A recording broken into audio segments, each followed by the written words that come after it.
Psst. Check this out. Hey there, welcome to another episode of the Back Channel. In today's episode, I want to talk about this concept that has been percolating in the back of my head for a while.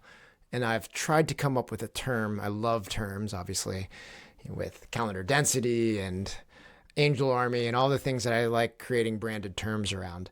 I love attaching brands to fundraising concepts so it sticks in people's minds. And the one that I want to talk about is something that I'm calling the resonant frequency of investors.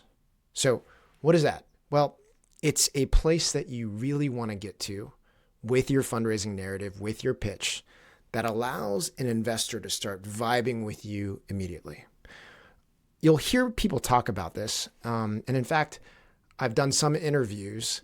Dylan from Mindbloom talked a little bit about this, some other founders, where they talk about this idea of like, you'll know when an investor is interested, and you shouldn't pitch anyone that isn't interested in it. You'll just get to them when they know and they're interested. You'll be able to talk to them. If they're not, you should just leave them behind. So we're going to talk about this because I think it's very important to pull apart and explain why Dylan and other founders describe this place of being with an investor that just gets it, why it's so important, why it's so valuable. But I want to push back on this concept of like, well, if they're not there, then, just move on. You only want to talk to people that really understand, because I think that's a bit lazy. I think there's work and encouragement that I can give to push a little bit harder, to do a little bit more work on your narrative to improve the chances that you hit on this resonant frequency. So what is this resonant frequency? Well, it's this state that you can get into with an investor who's listening to your narrative, where they just get it, right? And not only do they just get it, but they start dreaming alongside of you. Like they start hearing your story and their brain starts rushing ahead of what you're saying and starting to try to map to where it could go. This is a really exciting place to be, because when you get there, it feels very different from an investor who is very far from resonant frequency, or even on the edge and light leaning in. If people are very far away from getting what you're talking about, or if they're not quite there, the engagement that you'll get will start being around like picking at small details. If they don't say it in their mind, they'll start criticizing or questioning little details of like, well, is that actually effective? How could this actually be big enough? Is this venture scale? Like, wow, that product looks janky. What does this mean about this founder, et cetera? Like, whether they voice it or not, whether they ask questions like, well, how are you going to acquire customers, that kind of thing, they are outside of the resonant frequency of investors. They have not hit that resonant frequency yet. Now, on the flip side, when an investor is listening to a pitch where they are completely vibing and they are hitting this frequency, what happens is, instead of asking questions or poking holes, instead, when they hear or think about holes, they start answering the questions for you. You might have a gap in the way you acquire customers, but if someone is dreaming alongside of you, they will be like, well, it doesn't look like they understand how to acquire customers, but obviously they could do X, Y, and Z, right? If you have a really high CAC versus LTV, it's like, well, of course that's going to be high today, but at scale, that could get you to a place where that's manageable and the real revenue will be over here, right? Or if a lot of money has gone in, but not a lot of traction, people will make up answers for you because they see the bigger vision, they see the opportunity, and they want it to work. Okay, so these are the reasons that we're always working on constructing a situation where you can more likely hit this resonant frequency with investors. That should be your goal always. Okay. Now, what are the levers, or what are the things that impact your ability to get to a resonant frequency? One thing I learned running my last venture-backed startup is your lawyers really matter. Some founders like to glaze over this decision, but don't do that. It's really important. Last time I used Gunderson Detmer, and I definitely do it again. They weren't just transactional, they really felt like they were part of a team. There's a legal perspective on almost everything you're doing at a startup, so they're involved in everything from fundraising to equity comp, to hiring, to commercial contracts, really everything. And Gunderson is really built for the early stage. They work with more startups and VC firms than anyone else, over 3,500 companies, 500 funds, and they've been ranked the top VC law firm for over a decade. So if you're raising, scaling, or just trying not to mess up that first safe when you go out fundraising, Gunderson Detmer can help you navigate it all so you can focus on what really matters, which is building a great business, growing that great business. So if you'd like to learn more about Gunderson Detmer, check out gunder.com.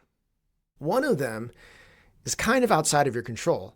It is what the experience set and background of that investor is in order for them to get what you're talking about, in order for them to be excited about the space that you're working in.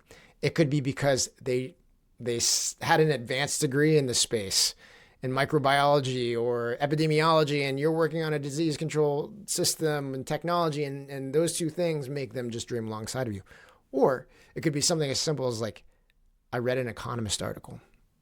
The headline in the New York Times last week was X, Y, and Z, and so I've been thinking about this space. It could be a tweet that they read where they're like, oh my God, like, what is this? And the curiosity was already there, and you just happened to pitch something that led into that. It's something you can't control and you have no idea. And of course, you're going to want to find as many of those people as possible. You can explicitly look for them, or with great enough volume, you can be like, well, hopefully I'll hit enough of these people that have the background where they're more primed to get to this resonant frequency alongside my pitch. The other lever, though, is narrative and the story you tell and your ability to pitch and your ability to, I'll reference another episode I did in the back channel, your ability to quickly get them up to speed so that they care. That is the opportunity that everyone has in getting more people to get to that resonant frequency. I'll give a great example about the importance of resonant frequency, how fast things can change, and how doing small little changes in a narrative can get more people into that bucket that you want them to get to. So a founder that I've worked with for over a year and part of the program community, very impressive founder, has built a really interesting business. But I've never been like, oh my God, this is going to be easy to raise capital for. I just like my own biases and my own preconceived notions around education and whatever. I'm like, I just don't know how this can be big.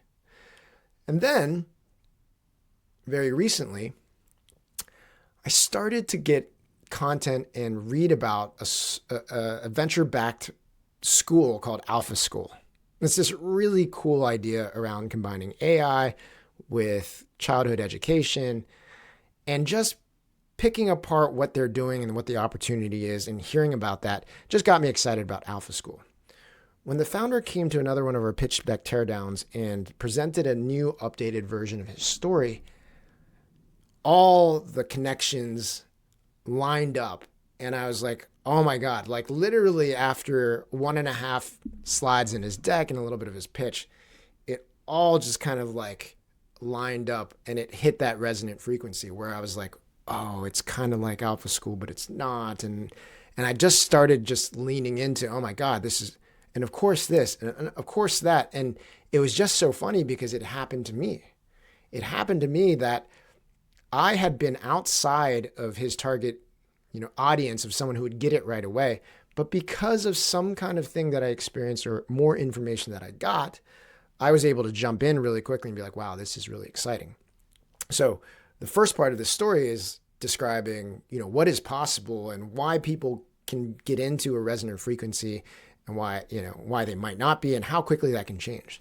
Now, the second part is an example of like what can be done to do better about getting people to a resonant frequency. In this particular case, what I shared was like, look, there's this really impressive venture-backed company that a lot of impressive people are putting money into, a lot of people that have credibility.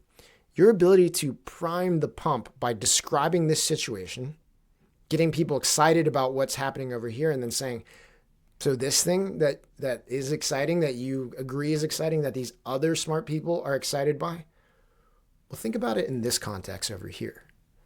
That can be an incredible tool of starting to align people of like, oh my God, there's this thing. Here's another opportunity.